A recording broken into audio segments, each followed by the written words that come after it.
그러지 않았으면 좋겠는데 벌써 이거 3달이 넘도록 이루어졌으니 너무나 안타깝습니다. 맞습니다. 자, 밀리터리 사이언스의 신면 만난 본게임 오늘도 본 내용으로 곧장 진격해보도록 하겠습니다. 안녕하세요. 저희는 본게임 2의 지입니다. 자, 그럼 오늘의 주제 영상을 통해서 먼저 확인하시죠. 우리 뭐 자주 보던 예. 그런 모습이네요. 동그란 건 봤는데 이게 길쭉한 맞대요. 안테나는 좀 네.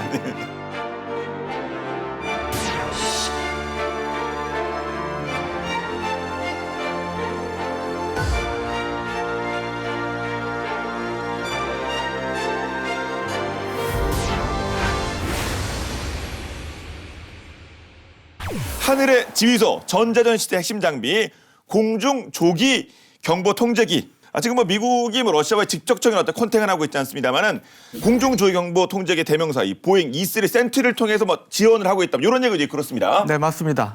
말씀하셨다시피 미국이 이번 이제 우크라이나 네. 전쟁에서 대규모 ISR 정보 감시 정찰 자산들을 활용해서 우크라이나를 지원하고 있다 이런 얘기들이 계속 나오고 있는데요. 왜냐하면 이제 우크라이나군이 전력에서 굉장히 러시아군에 뒤지지 않습니까? 예. 더구나 지원 전력, 각종 뭐 정보라든지 뭐 감시 정찰 관련 이런 것들은 떨어지기 때문에 아무래도 이제 미군의 지원이 필요한 상황인데 예를 들면 우리가 너무나 잘 아시는 MP9 리퍼 무인 공격기 그리고 RC-135 계열의 각종 전자정찰기들 오늘의 주제인 조경보기 이런 것들이 이제 적극적으로 우크라이나를 지원하고 있는 이제 그런 상황인데 얼마 전에 흑해함대 기함인 모스크바 함이 격침돼 가지고 깜짝 놀랐죠. 충격을 주지 않았습니까? 예. 그럼 우크라이나가 과연 그걸 어떻게 알고 예. 공격을 했을까? 우선 지대함 미사일이 공격을 하려면 정확히 위치를 알고 있어야 되거든요. 그렇겠죠. 그렇죠? 예. 그리고 이제 유도도 해줘야 되는데 그때 그 흑해 인근에 이제 P8 포세이돈이라고 불리는 해상 초계기가 떠 있었다 이런 얘기가 있었어요. 미국의 최신형 해상 초계기인데 이게 이제 공식적으로 확인은 안 됐으나 그럴 개연성은 상당히 있어 보입니다. 그래서 이제 그런 식으로 각종 정보를 제공하는 것이죠. 뭐 흑해는 물론이고 폴란드, 루마니아 뭐 이런 우크라이나 가까운 곳에 이제 ISR 자산들을 배치해서 지원하고 있는 것으로 알려지고 있고 그래서 우크라이나군이 굉장히 선전하고 있는데 여기에는 뭐 당연히 우크라이나 국민과 국민이 정신력 그다음에 여러 가지 자산들을 효과적으로 활용하는 뭐 그런 것들도 있겠습니다만 특히 이 방공 작전도 효과적으로 수행하는 데는 미군의 이러한 조교경보기를 비롯한 ISR 자산들의 역할이 큰 것으로 이렇게 평가가 됩니다. 예. 그 대표적인 그 1등 공신이 바로 이 E3, 이 센트리라고 할 수 있겠는데 자, E3 센트리 스펙 한번 본격적으로 살펴보도록 할까요? 네, E3 센트리는 예. 이제 미 공군의 대표적인 공중 조기 경보 통제기죠. 통제까지 들어가나 보죠. 그 기능이 또 이렇게 업그레이드 그렇죠. 됐나 봅니다. 보잉 707 몸통이고요. 이걸 네. 개조해가지고 이제 공중 경보 관제 시스템인 AWACS라고 있습니다. 에어본 워닝 앤 컨트롤 시스템인데 이걸 이제 장착을 시킨 건데 고도 약 9,000m를 700km/h 시속 700km의 속도로 비행을 하고 40만 제곱킬로미터의 범위 공중을 경계를 해요. 이거는 짐작이 안 되는 40만 제곱킬로미터요? 이 우리나라 면적이 22만 제곱킬로미터 남한 된다고 면적이 그러고. 22만 제곱킬로미터. 우리나라 전체가. 예. 아 그런가요? 네, 우리나라 한반- 남한은 이제 한 9만 몇천 그렇군요. 제곱킬로 될 거예요. 예. 그 넓은 걸 그걸 곱하기 2배를 얘가 그 경계할 수 있다고요? 예. 그 최대 이륙 중량은 145톤이고요. 1977년 3월에 첫 식전 배치가 됐으니까 꽤 오래된 기종인데 1991년까지 68대가 생산이 돼서 영국, 프랑스 공군 등에서 사용 중이고 가격은 3억 달러로 싸지 않습니다. 3천억 원이 넘는. 근데 비싸게 생겼어요. 그 안에 얼마나 귀한 게 들어가 있겠습니까? 근데 이게 프라모델로도 나왔었는데요. 별로 안 팔렸죠. 근데 이게 파는 업체 입장에서는 이 707 몰딩만 갖고 있으면 거저먹는 거거든요. 사실. 아니 중요한 게 아니구나. 위에 이것만 씌우면 되니까. 붙이면 되니까. 돈만 붙이면 되니까 초기 생산형인 E3A 외에 이제 이걸 개량한 이제 E3B, E3C 뭐 이런 모델들이 있고 또 일본은 이제 B707이 중단이 됐으니까 생산이 B767 모델로 이제 모체를 바꾼 E767을 운영을 하고 있고요. 네. 외관상의 가장 큰 특징은 동체 위에 2개의 지지대로 부착되어 있는 이제 버섯 모양의 로터돔이잖아요. 예, 이름 그대로 이제 회전을 1분에 6회전을 하는데 지름이 9.14m니까 꽤 큽니다. 10m 가까이. 그렇군요. 네. 높이가 1.8m고 당연히 이 로토돔 안에는 이제 E3의 핵심 센서인 AN/APY-1 혹은 AN/APY-2 레이더가 이제 들어 있고요. 이 레이더는 이제 저고도에서 비행 중인 목표물에 대해서는 360km 밖 거리에서 탐지가 가능하고 고도가 높은 경우에는 470km까지 그리고 600개의 목표를 탐지할 수 있으니까 그러니까 부산에서 뭐 서울 넘어가는 거리에 있는 600개의 목표를 탐지할 수 있다라는 얘기죠. 그중 200개 이상의 목표물에 대해서 피하 식별이 가능한 그런 이제 성능을 갖고 있고요. 일단 이렇게 레이더를 통해서 이제 정보가 오면 그 IBM의 4PICC2라는 컴퓨터가 있습니다. 여기 이제 군용기에 쓰이는 컴퓨터인데 이 정보가 고속 처리되고 항공기 내부 중앙에 위치한 이제 9개 상황 표시 콘솔의 스크린에 지금 보시는 도형과 표, 숫자 형태로 이렇게 표시가 되는 거고 이 IBM 컴퓨터는 초당 74만 개의 명령을 수행할 수 있는 컴퓨터인데요. 이 자료에는 이제 적 항공기 우리가 보면 뭔지 모르지만 이분들이 보면 다 알죠. 적 항공기, 아군 항공기에 대한 위치, 상태, 추적 정보가 다 포함이 돼 있습니다. 특히 1991년에 발발했던 걸프전, 걸프전에서 이제 대활약을 펼치게 되는데 그러면서 현대전에서 이제 이 조기 경보 통제기가 얼마나 중요한지를 또 입증을 했고요.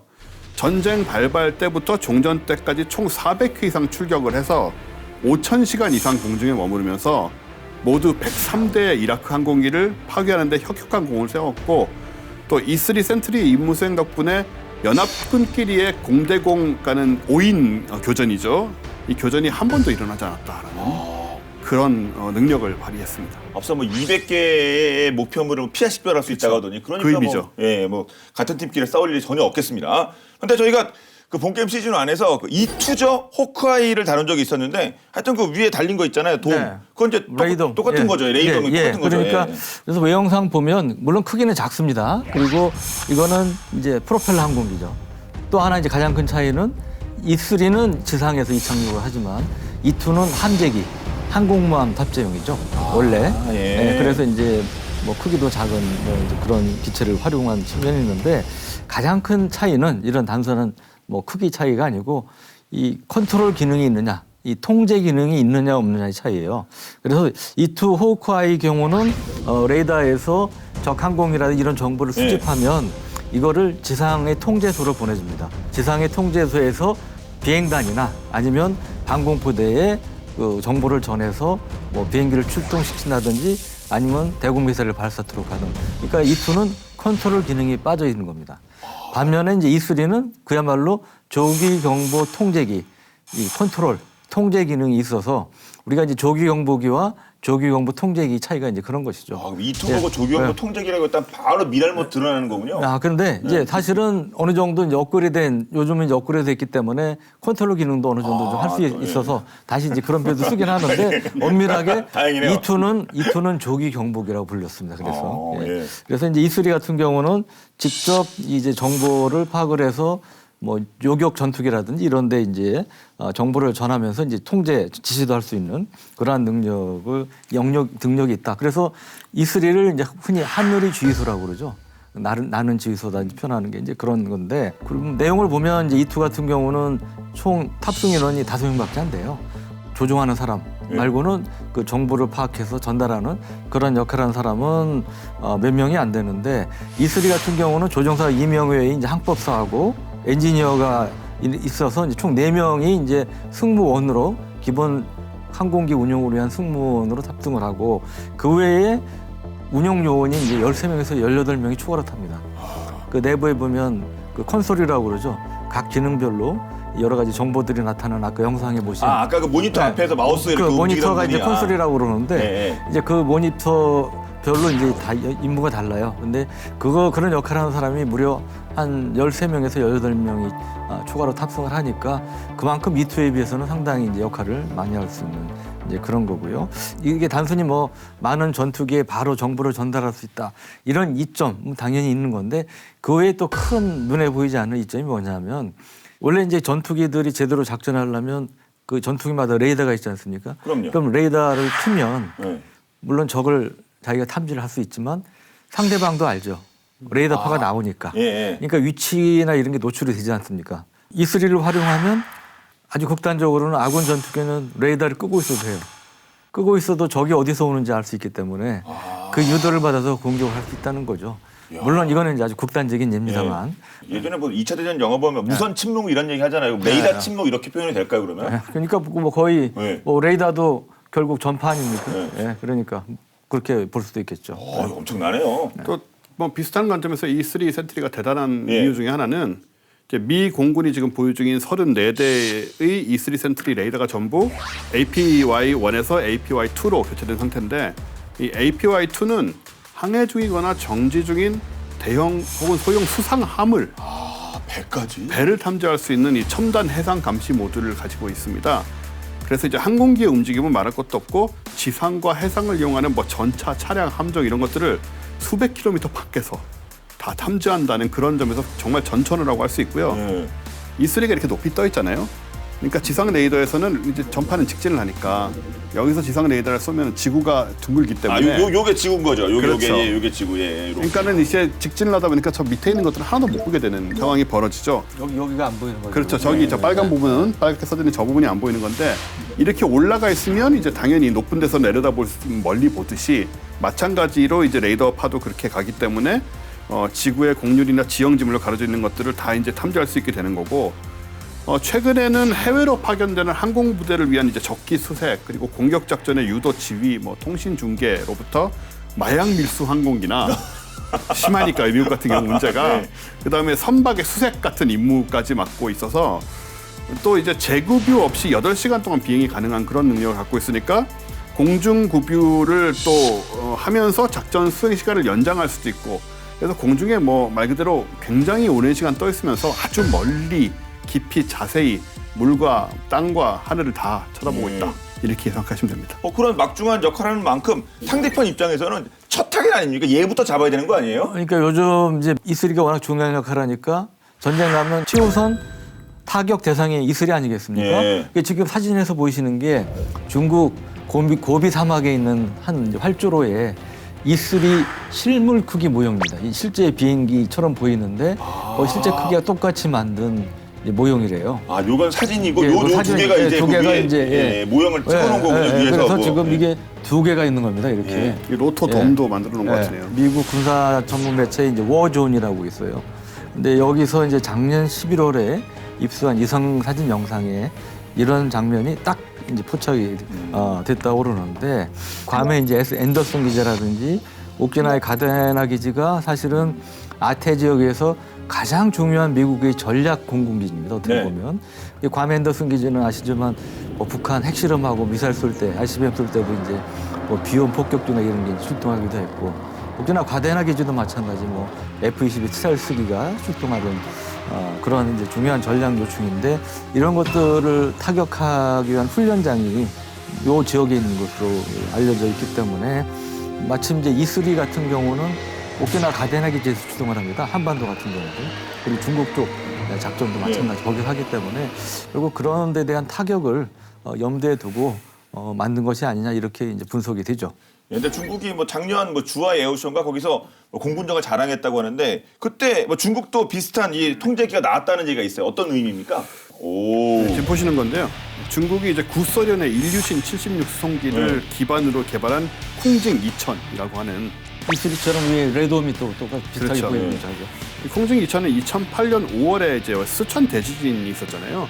그때 재해 지역 상공에서 이제 구조용 항공기의 관제와 무선 중계국 역할을 또 수행하느라 유명해졌고 당시에 이제 공중에 10시간 이상 채공하면서 수백 대 항공기를 지휘 관제를 했어요.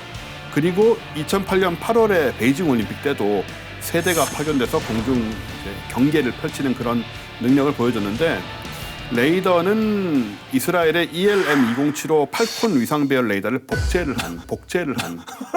이거 어떻게 얻어갔지? 이스라엘 꺼냈는데 복제입니까? 예, 복제를 한 것이라고 보여집니다. 네. 난징 전자기술학원이 만든 것으로 추정되는데요. 물론 학원이라고 하지만 그 학원은 아니고요. 예, 학원생들이 만들면 안 되겠죠? 또 가보면 뭐 엄청난 거 아니에요, 진짜? 그럴 겁니다. 이거 전투기 크기의 목표를 470km 떨어진 거리에서 탐지 가능하고 동시에 60개에서 100개 목표를 추적할 수 있다고 중국 측이 주장을 하고 있는데 또 이스라엘의 팔콘 레이더보다 우수하다. 자기네들이 복제를 한라고 자평을 하고 있습니다만 많은 것이 그렇듯이 외부에서는 한 수 아래로 평가를 하고 있어서 일단 개발이 너무 급하게 이루어졌습니다. 그 레이더 개발 사업 공개 시점이 2002년인데 배치가 2007년에 이루어졌으니까 빨리도 이루어졌네요. 불과 5년 만에 아무리 네. 복제를 했다고 해도 5년 만에 됐다는 얘기이고 또 이런 개발에 대한 경험이 전혀 없기 때문에 중국이 아무 시행착오도 없이 자국산 체제를 만들어냈다는 건 좀 납득이 어려운 상황인 거고 또 저 레이돔은 회전을 안 합니다. 아까 그 이스라엘은 뭐 분당 6번 그렇죠. 돌고 그런 말씀하셨잖아요. 예, 저거는 회전을 안 하기 때문에 대신에 이제 내부에 그 A사 안테나 모듈이 있죠. 예. 그래서 360도 커버하기 위해서 삼각형으로 이제 배치가 되어 있는 그런 레이더입니다. 예. 이 어떻게 이스라엘 펠콘 레이더가 갔느냐? 한때 이제 이스라엘이 중국하고 중국이 접근했어요. 그래가지고 중국 무기 개발에 이제 지원을 해준 적이 있는데. 아, 그래요? 예, 이게 예를 들면 전투기 중국의 이제 대표적인 국산 전투기인 젠텐. 이 보면 이스라엘에서 개발한 라비 전투기하고 비슷한데 이스라엘이 이제 기술 지원을 좀 했었습니다. 그리고 조규경 무기도 마찬가지. 이스라엘에 이제 펠콘이라고 있었는데 네. 그 기술을 이제 중국 쪽이 지원을 해주고 있었어요. 근데 미국이 그 가만히 있었겠어요? 그러게요. 그러니까 예. 보자 하니까 안 되겠다 해가지고 세게 그만하라고 그런 거예요. 그래가지고 이제 전투기도 중단됐고 조기용 무기도 중단이 됐는데 일부 기술로는 이제 넘어간 상태였기 때문에 보면 젠텐이 라비 전투기 비슷하고요, 이스라엘. 네. 그다음에 이제 쿵징 2000도 마찬가지 펠콘 기술이 좀 들어가서 이제 만들게 된 거죠. 아, 또 그래서 뭐 지금 이렇게 또 빠른 네. 뭐 배치가 가능했군요. 근데 우리나라 봐야 되지 않겠습니까? 우리나라는 네. 피스아인가요? 네. 그렇죠, 우리나라 건요. 새해 첫 비행 뭐 해가지고 이제 공군에서 영상 공개할 때 벌써 몇 번 나온 게 뭐냐면 뭐 국방장관이나 합참의장 이런 분들이 여기 탑승해서 각 부대 이제 통신하면서 이게 이제 2012년 이후에 이제 총 4대가 도입이 됐어요. 그리고 보잉 737을 개조한 항공기고 이거를 원래 이제 처음 도입한 나라가 호주입니다. 호주에서 2737 6대를 도입해서 운용을 하고 있고 이게 이제 길이가 이제 33.6m, 그다음에 높이는 12.5m고요. 날개 폭은 33m 정도가 되고 최고 속도는 시속 853km라고 하고요. 그리고 이제 보통 9에서 12.5km. 그러니까 우리가 여객기 타고 최고 고도 올라갔을 때 이제 그 비슷한 고도로 생각하시면 되는데 그 고도를 날면서 이제 비행을 하는 경우가 많다고 그럽니다. 그리고 항속거리는 최대한 6,670km 정도가 되고 한 번 뜨면 한 8시간 정도 비행을 합니다. 그리고 대당 가격은 이 안에 전자장비가 들어가서 좀 비싸요. 한 4천억 정도 보시면 돼요. 네, 충분히 그같이 할 것 같고요. 일단 그 레이더가 그 길쭉한 게, 네. 예, 딱 보면 그게 그 눈에 제일 띄는 차이 아니겠습니까? 네, 그러니까 가장 큰 차이가 그거죠. 네, 요거. 이거 이제 막대형, 우리 전문용어 탑 해청 뭐 이제 레이더 표현하는데 이게 이제 미국의 노스록 그루먼사가 만든 메사 레이더입니다. 메사는 멀티롤 일렉트로폴리 스캔드 어레이의 약어인데요. 이게 이제 무게 한 2톤쯤 되는 신형 이제 전자식 레이더고요. 원래 이제 여객기 보잉 737은 한 대 한 550억 정도 한다고 그래요. 근데 이 메사 레이더가 이제 엄청나게 네. 비싸죠. 그래서 이거와 이제 전자장비가 들어가면서 이제 가격이 아까 말씀드린 8배, 4천억. 4천억으로. 4천억짜리. 550억에서 4천억으로. 8배 가까이 뛰는 이제 이런 이제 결과가 초래되는 건데, 요거는 이제 길이가 7m고 높이가 2.7m. 여기에 이제 측면 안테나 어레이 2개가 붙어 있고, 이것을 고정하기 위한 매니폴드, 받침이 이제 있고요. 이게 이제 길이 10m 가량이 이제 캡이 씌워진 이제 레이더 어레이가 이제 하나 더 붙어 있는 이런 형태인데, 그러니까 엄밀하게 얘기하면 총 레이더가 이제 한 3개가 각면을 이제 향하고 있는 그런 거고요. 이래서 2기가헬츠인 L대역 주파수를 이제 사용을 하고요. 그리고 조경부 레이더는 기본적으로 그 항공기들을 잡는 거잖아요. 그러니까 상향 등을 감시할 때는 최대 한 600km 정도를 탐색할 수가 있고, 그게 룩단이라고 그러는데 그걸 감시할 때는 좌우로 한 370km 정도, 전으로는 이제 340km를 본다고 그래요. 함정들도 탐지를 할 수가 있는데 호위함 정도 크기 배 같으면은 최대 한 240km 정도 떨어진 표적을 탐지를 할 수 있다고 합니다. 그리고 이게 이제 전자식 스캔 레이더이기 때문에 우리가 A사 레이더 할 때 이제 얘기했었잖아요. 이 줌을 집중시키면 멀리 볼 수 있다고. 그러니까 이거를 그런 식으로 지금 집중해서 보면 일선에는 한 700~800km까지 볼 수 있다. 이제 그런 얘기도 나오고 있습니다. 특정 지역 집중해서 이제 감시를 이제 할 수가 있고 그때는 뭐 단순히 그 표적 위치나 이런 것만 파악하는 게 아니고 이 통신 감청 기능까지도 일부 할 수 있다는 얘기가 나오고요. 참고로 2017년 11월 29일에 화성 15형 북한이 ICBM 발사했는데 네. 그때도 이제 뭐 이지스함 뭐 그다음에 우리가 그 그린파인 레이더가 주로 이제 많이 활용이 되는데 조기 경보기도 마찬가지 하늘에 떠서 그 ICBM 발사를 탐지를 했다고 그래요. 네. 제가 본 게임 하면서 그 배운 것 중에 하나가 네. 레이더는 돌아가는 것보다 그냥 가만히 고정된 게 훨씬 좋은 거다. 비싼 거다. 그런 걸 배웠거든요. 네. 네. 자, 이렇게 보면 우리 이 비싼 이 레이더가 아니, 다른 나라 뭐 미국 거 무슨 뭐 영국 거 일본 거보다 좋은 것 같은데요? 좋은 거죠. 사실 네. 말씀하신 대로 이 도는 거는 아무래도 그 레이더가 이렇게 삑삑 돌면서 그 시간적인 문제 같은 것도 생기고 네.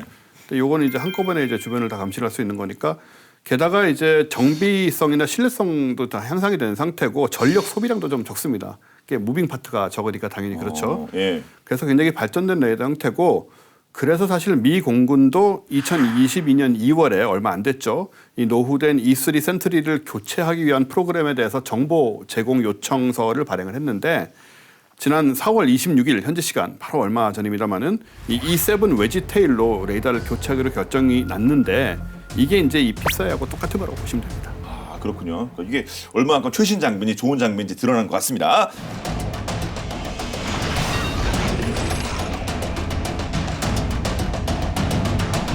갈수록 삭막해져가는 현대사회 속에서 따뜻한 아날로그 감성과 인간미 넘치는 정이 느껴지는 장소를 하나 꼽자면 저는 우체국이 떠오르는데요.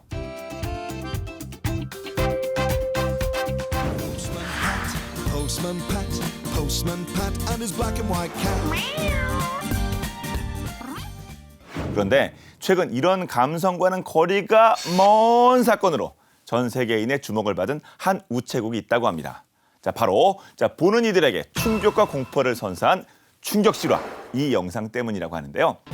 자동차 배터리, 전기 스쿠터, 그리고 TV와 에어컨, 어린이 장난감까지 빛의 속도로 물건을 포장하고 있는 이 사람들. 우크라이나의 군인들은 물론 무고한 시민들의 물건 수탈에 한창인 러시아 군인들인데요. 자, 이 장면 잘 기억해 두시기 바랍니다. 왜냐고요? 이 틈에 섞인 아주 작고 앙증맞은 이것 때문에 훗날 약탈의 대가를 비싸게 치를 예정이기 때문이죠. 대형 가전 틈에 쏙 들어가 러시아군을 당황케 한 의외의 스파이, 그 정체가 궁금하시다면 지금 바로 확인하시죠.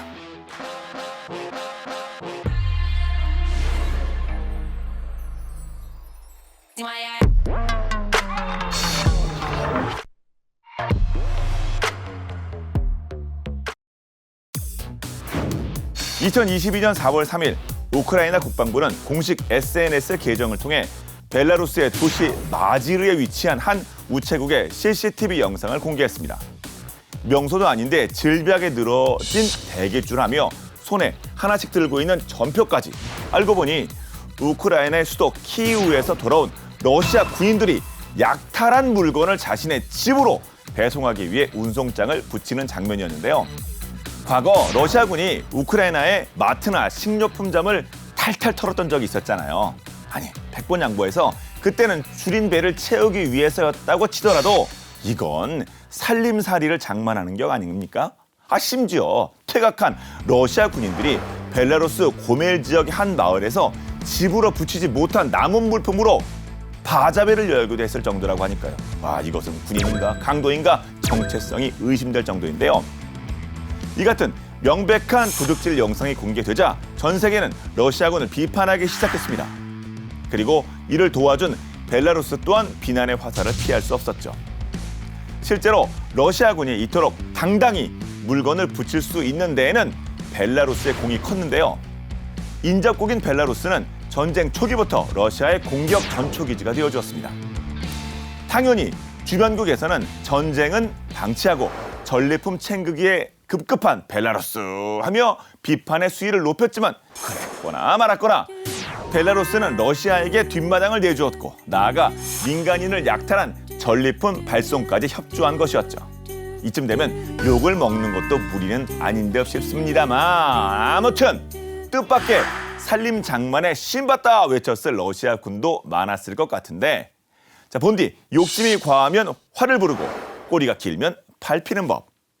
이들이 약탈한 물건엔 전혀 예상치 못한 우크라이나의 강력한 스파이가 숨겨져 있었으니 신체 스펙 가로 4cm, 세로 5cm, 앙증맞고 새하얀 비주얼의 포인트는 이 스파이의 중앙에는 한입 베어문 사과 형상의 로고가 박혀 있었으며 본체는 콩나물의 형상을 띠고 있었는데요.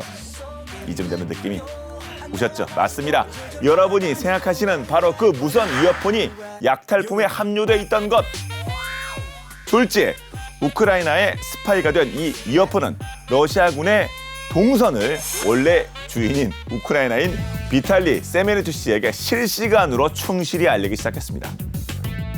호스토멜에서 국경을 넘고 벨라루스 고멜시 근처로 이동하고 돈바스 공격을 위해 벨고르트시로 향한 러시아군의 경로 전 과정이 민간인에게 공개된 거지. 급기야 철수하는 부대 위치까지 실시간으로 전송했으니 이 정도면 사실 우크라이나 군인 돈 미끼가 아니었을까 생각이 들 정도인데요.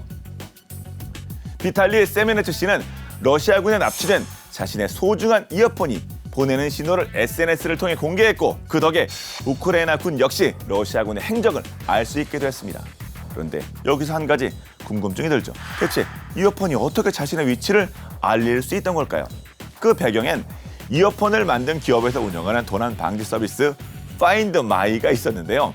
네트워크에 연결돼 있지 않은 상태에서도 이용할 수 있는 이 기능은 블루투스 신호를 기반으로 자회사 기기 간 상호 교류를 가능케 했습니다. 때문에 다른 휴대폰에서 해당 이어폰의 블루투스 신호를 잡게 되면 회사는 클라우드를 통해 소유주에게 기기의 위치 정보를 알리는 방식이었죠. 흔히 이런 위치 추적기는 동물의 생태를 알아보는 데 자주 쓰이는데요. 동물들로 인한 민가의 농작물 피해 방지 목적, 또 반달 가슴곰과 같은 천연기념물 복원 연구 등의 말이죠. 그런데 이 기능이 전쟁 상황에 맞닥뜨리자 생각하지도 못한 러시아군 감시에 사용되게 된 것이죠. 이 무선 이어폰은 대당 가격이 360억 원 가량인 MQ9 리퍼 드론의 12만 분의 1, 대당 약 3천억 원을 훌쩍 넘기는 공중 조기 경보 통제기의 무려 100만 분의 1 가격으로 나름 똘똘한 정찰 감시 임무를 해낸 셈이니 엄지척 뜻밖의 가성비템으로 등극했네요. 수많은 약탈품 중 만약 러시아군이 이 회사의 이어폰에 눈독만 들이지 않았더라면 동선이 공개되는 일은 벌어지지 않았을 텐데 이것이 바로 소탐 대실 아닐까 싶습니다. 아군에게는 훌륭한 스파이로, 적군에게는 뜻밖의 감시자로 대활약한 무선 이어폰의 흥미로운 이야기였습니다.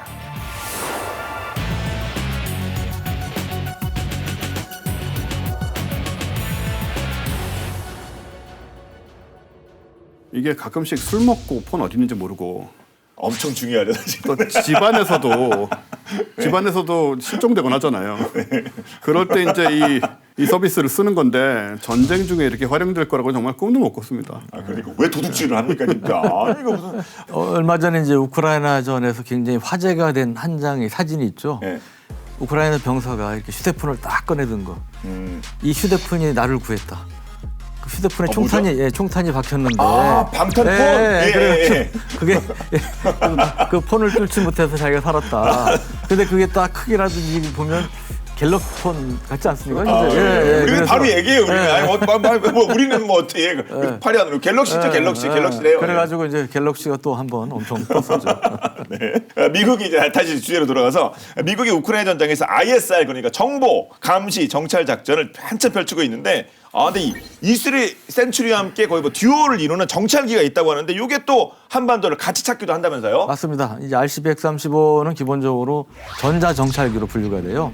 그러니까 여기에는 여러 가지 이제 주파수 정보, 그 다음에 통신 감청, 하여튼 그런 것 역할을 하는 게 바로 이제 RC-135이기 때문에 북한이 이제 미사일 도발이나 핵실험 이런 그 고강도 전략 도발 징후를 보일 때마다 한반도에 약방의 감초처럼 출동을 해왔고 지금도 이제 하고 있습니다. 우리가 본 게임을 녹화하고 있는 이 순간에도 아마 한반도 상공 어딘가에 어딘가에. 떠 있을. 왜냐하면 북한이 이제 도발 가능성 때문에. 특히 이제 이게 자주 출동했던 게 2017년도예요. 그때 아시다시피 북한이 뭐 화성 12부터 14, 15형 중거리 미사일 ICBM 계속 쐈고요. 2017년 9월에 6차 핵실험도 했잖아요. 그때 무려 150킬로톤 가까운 수소폭탄 시험에 성공하고 그렇기 때문에 이런 것들을 굉장히 잦았고, 또 지난 3월의 경우도 북한이 화성 17형을 뭐 2월, 3월 잇따라서 이제 계속 연달아 발사하지 않았습니까? 그래서 그때도 이제 계속 2, 3일이 멀다 하고 이제 한반도에 이제 출동을 했었죠. 특히 이 중에 좀 특기할 만한 게 RC-135도 뭐 VW 뭐 여러 가지가 있는데 네. S가 있어요. S 이제 코브라 볼이라는 이제 별명이 있는데, 이거는 이제 오키나와 가데나 기지에서 주로 출동을 하는데, 이 친구는 주로 탄도미사일을 추적하는 게 주임무입니다. 그래서 강력한 카메라도 갖고 있어서 탄도미사일이 발사되는 궤적도 이제 추적을 할 수가 있고요. 근데 이게 이제 동해상공에 이제 출동을 좀 했었어요. 그 얘기는 미 정부 당국이 동해상으로 북한이 미사일 쏠 가능성이 높다고 판단했다는 얘기입니다. 그래서 보통 그런 징후가 있으면 미리 출동해서 동해상을 계속 뱅글뱅글 돌면서 이제 선회하다가 뭐 포착하는 경우도 있고, 아니면 그냥 이제 최대한 비행하다가 다시 가다는 기지로 복귀하는 그런 형태를 하고 있고요. 또 이제 우리가 얘기하는 이제 전자정보, 엘린트라든지 신호정보, 코민트, 이거를 이제 전반 통틀어서 우리 시긴트라고 그래요. 이제 신호정보, 그러니까 시그널 인텔리전스라고 하는데, 이런 것들을 탐지하는 게 이제 그 RC-135V 이제 리벳 조인트라는 건데, 이것도 뭐 그동안에 서해 아니면 동해 아니면 이제 한반도 내륙 상공을 계속 이제 오가면서 정보 감시 활동을 했었고요. 그리고 또 이제 전술적인 거지만 주한미군에 배치되어 있는 것도 있어요. 예. 뭐 잘 아시지만 유트 정찰기, 또 이제 오산 기지에서 계속 매일 뜨고 내리고 있고, 또 하나가 이제 RC-12X 가드레일이라고, 가드레일이요? 예, 프로펠러 달린 조그만 비행기예요. 그래서 보면 별거 아닌 것처럼 보이는데, 요거는 이제 오산이 아니고 평택 캠프 험프리스에서 이착륙을 합니다. 뜨고 내리고. 그래서 이거는 다 이제 사진도 나오고 영상도 여러 번 공개가 됐기 때문에 제가 위치를 말씀드리는 거고요. 근데 참고로, 근데 이게 크기는 작지만 그 무시할 수 없는 게, 이게 통신 감청, 그다음에 각종 이제 신호 정보 이런 걸 수집해요. 그리고 이 항공기에 보면 안테나가 엄청 위아래로 많이 달려 있습니다, 여러 개.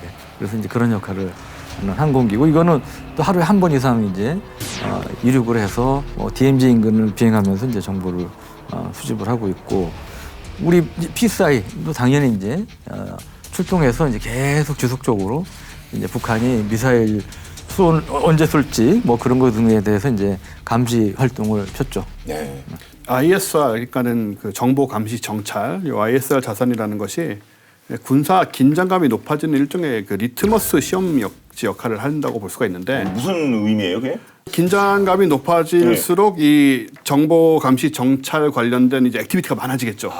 네, 그 중에 이제 하늘의 암살자 이제 MQ-9 리퍼의 해상형인 MQ-9B C 가디언, 바다의 가디언이죠. 네. C 가디언이 2020년 대만에 이제 6억 달러에 총 4대가 판매가 됐어요.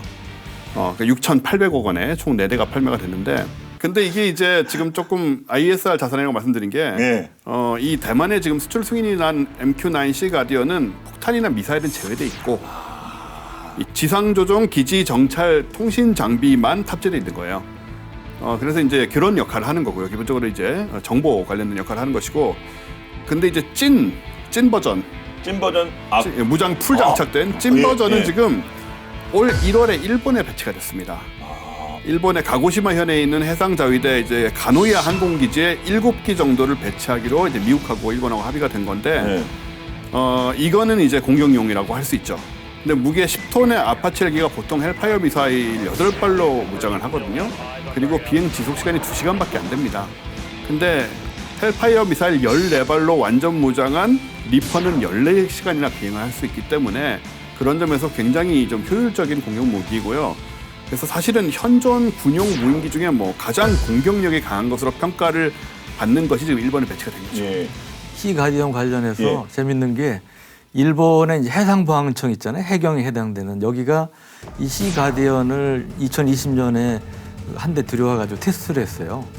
근데 그때 이제 이 해상 능력, 이 카메라 능력이 얼마나 뛰어난지 그쪽 영상 통해 드러났는데 이게 줌을 딱 당기니까 어선에서 이렇게 있는 사람들이 많게 보였다가 쫙쫙쫙 해가지고 얼굴까지 보이더라고요. 와. 그러니까 진짜? 예. 예. 그래서 말씀하신 아까 중국의 뭐 누구 얼굴 알아보고 그런 게 과장된 게 아니다. 그다음에 두 번째는 도입하는 용도가 이제 어로 감시, 예. 뭐 그다음에 주로 남중국에 겨냥한 거다 이러지만 사실은 이제 필요할 경우 동해 뭘 이제 독도에 대한 감시 뭐 이런 것도 이제 할 수 있다는 걸 보여주는 이제 그런 대목인 것 같고요. 그러니까 리퍼를 이제 비무장형으로 해상 점찰 감시형으로 개조한 게 시 가디언인데 문제는 이제 시 가디언이 기본적으로 비무장이지만 마음 먹으면 얼마든지 리퍼처럼 무장할 수 있는 거예요. 그렇군요. 예.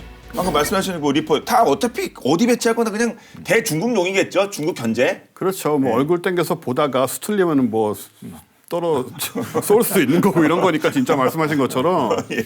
근데 이 난세이 제도라는 데가 이 가고시마를 포함하는 일본의 규슈 지방 남단에서 대만 북동단 사이에 이 동중국해에 걸쳐 있는 선이거든요. 그 쭉 연결되는 게 그렇죠. 난세이라고 하는 거죠. 이호 난세이 제도인데 예.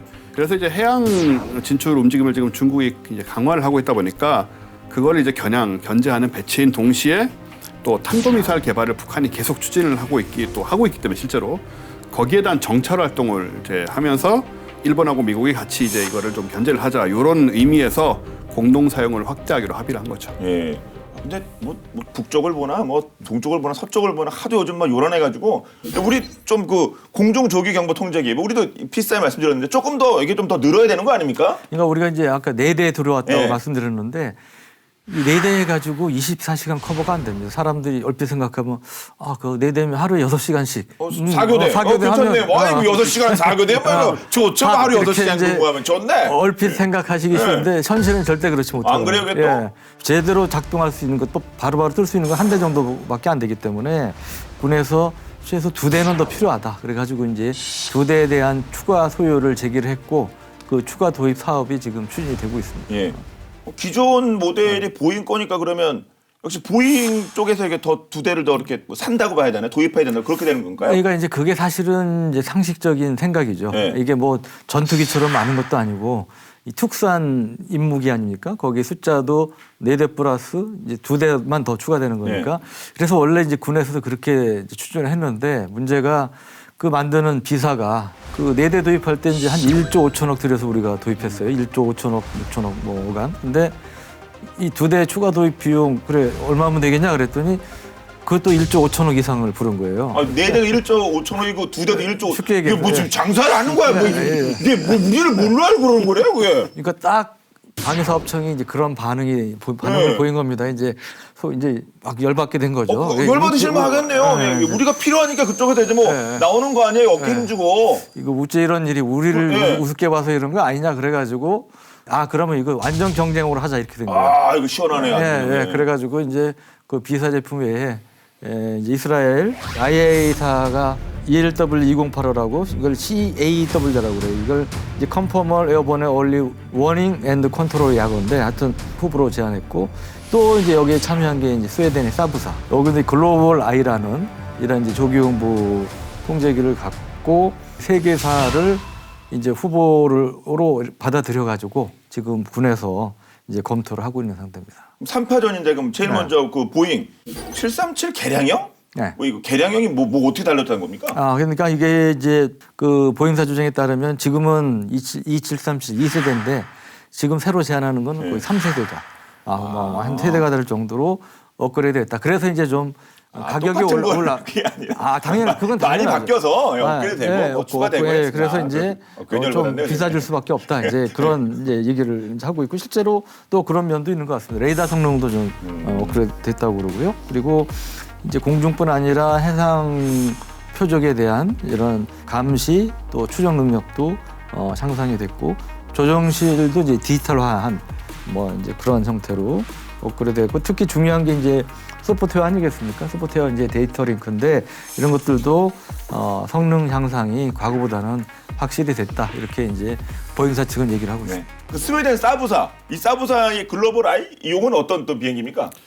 이 사부사의 글로벌 아이는 봄바디어 글로벌 6500이라는 비즈니스 제트기가 있어요. 개인용 제트기라고 생각하시면 돼요. 걸프 스트림 이런 것들 네. 돈 많은 사람들이 타고 다니는 좀 작은 제트기들이죠. 네. 그런 것들이 기반인데 이건 이제 이 글로벌 6500 요걸 네. 기반으로 해서 11시간 이상의 긴 임무 채공 시간과 또 장거리 레이더 탐지 능력을 강점으로 내세우고 있고요. 뭐 덩치는 좀 작지 않을까 생각이 됩니다.